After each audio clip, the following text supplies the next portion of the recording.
Welcome to Simply Liminal. My name is Stacy. This is my daily 2-card reading for Saturday, April 20th, 2024. This week we are working with The Good Tarot by Colette Baron Reid. The artwork on this deck is by Jenna Della Grataglia. Gosh, I stumble over her name so often. Beautiful artist, beautiful work. She's done a lot of the artwork for Colette's decks. Not all of her decks, but a lot of them. So just a little background, Colette Baron Reid is probably known for her oracle card readings, her oracle card decks, her books on oracles, but she got her start reading tarot cards like 30 years ago, 40 years ago. She did it for a living. I mean, that's how she was buying her groceries and paying her rent, like with tarot readings. And so she has a deep connection with the tarot deck. Of course, she started creating and writing oracle decks, but then was asked by her publisher to would she be interested in doing a tarot deck? And at first she had kind of declined. She wasn't really interested in that because she said there's a lot of tarot decks out there. And, you know, I don't know that that I can do anything to influence that, you know, or change things. But then she thought about it, and she's certainly not trying to change the tarot, but she thought about it and she decided that she was guided to do an oracle deck based on tarot principles. So it's a deck that reads like an oracle, but it's based on kind of the basic concept of the tarot, but she uses more modern positive psychology in it. And that's why she calls it the Good Tarot, because this is a more positive feeling. Sometimes the traditional tarot can be very scary. Like you flip a card and you're like, I mean, the Ten of Swords is one when it comes up for me. I'm always like, you know, there's a dude laying on the ground with 10 swords in his back. That doesn't seem like good energy or a good message. Now, it doesn't mean it's not something you need to know that's going to happen in your life or could happen if you don't, you know, look at your surroundings and make better choices or different choices. But other cards can be intimidating, you know, like the Death card. That's one that tends to freak people out when they see it, with gasps and like frozen faces. She's renamed that and she calls that the Transformation card.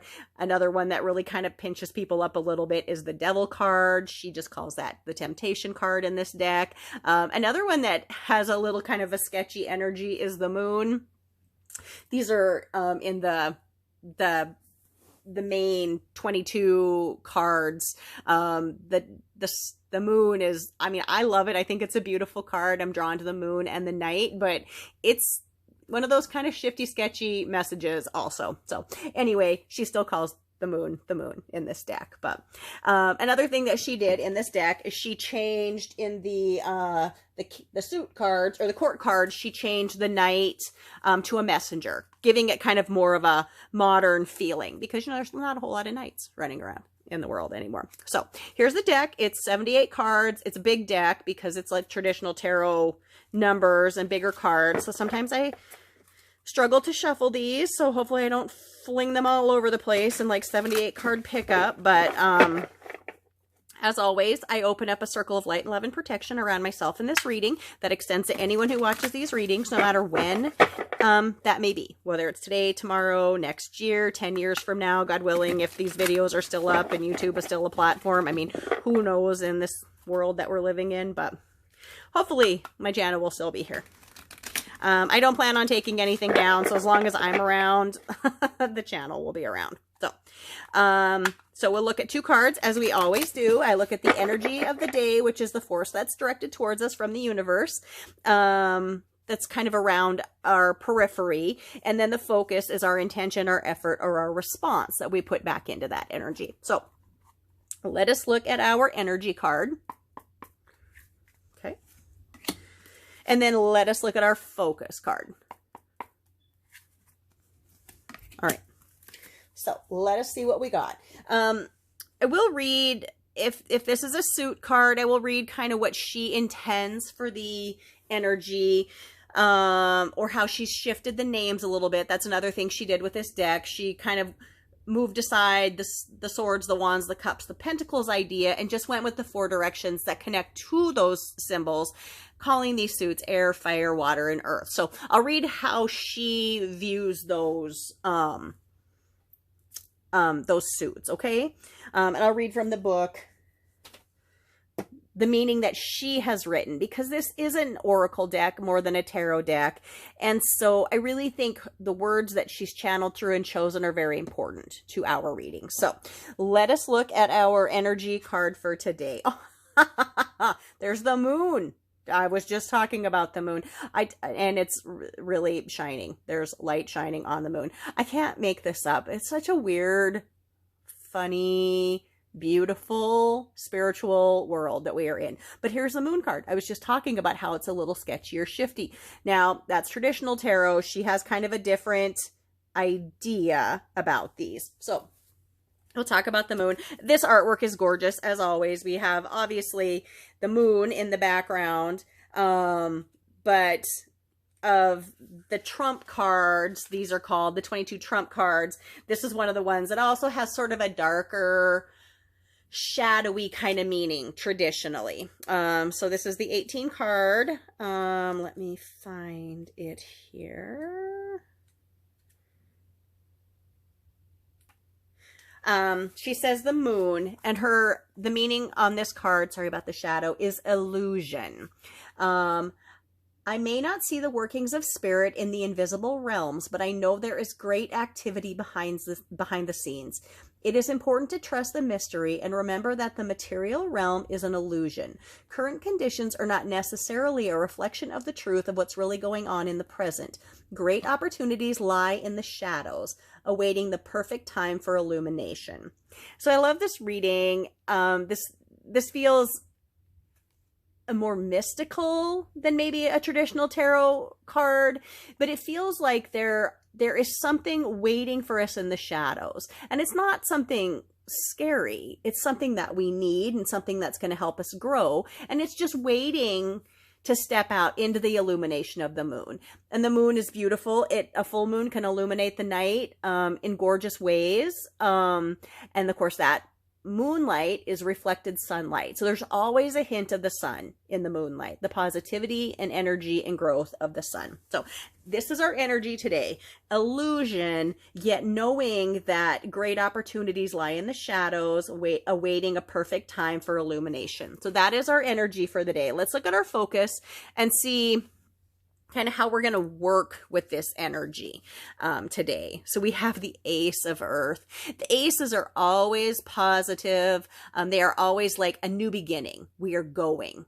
Ace is like, we're starting right now. We are in the race car and we're ready to put our foot down on the gas. So the Ace of Earth is a beautiful card. It is a stag. It has the one kind of pentacle-y symbol up here. These look a little bit different, but it's here, right here. Actually, oh, there's a couple symbols actually on this, but here's the main one right here underneath the stag. Again, it's that sort of triquill Celtic shape on this rock, and this gorgeous stag is standing here, and he is mighty and he is strong. So let us look at the energy of Earth before we go on to what the specific card reads. Sorry, got to get here. So Earth, again, this is the suit of conditions. And she says, we see material results. So let me get to the Ace. She's got this deck set up with the court cards first, and then we move into the numbered cards. So the Ace of Earth, it says, prosperity in its purest form, concrete results in the physical world, abundance made manifest. I recognize the many forms of abundance and plenty. I align myself with success. I can generate gold from the resource I have at my fingertips. I make an impact. The essence of prosperity is taking form in the material world. So this is an incredibly concrete card. We have prosperity coming to us, abundance, manifestation. Well, this card was more of a shadowy illusion energy telling us there's something waiting for us in the shadows, and it's just waiting for it to step out and be illuminated.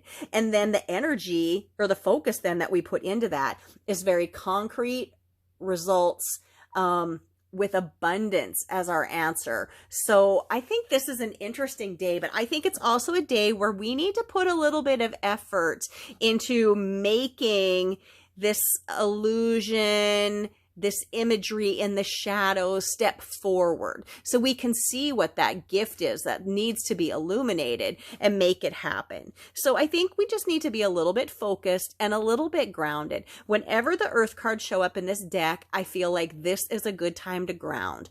Walk outside, stand under a tree. If you can put your bare feet on the earth, that is even better. Even if it's just for a minute, 5 minutes is great, but just let your mind relax and let yourself just rejuvenate, with the energy of the earth. Like I said, stand under a tree, take a walk, listen to nature around you and see if that's the energy that you need to help this wonderful thing you're trying to manifest step out of the shadows for us. I'm really interested to see where this reading is going to take us, or where this day is going to take us.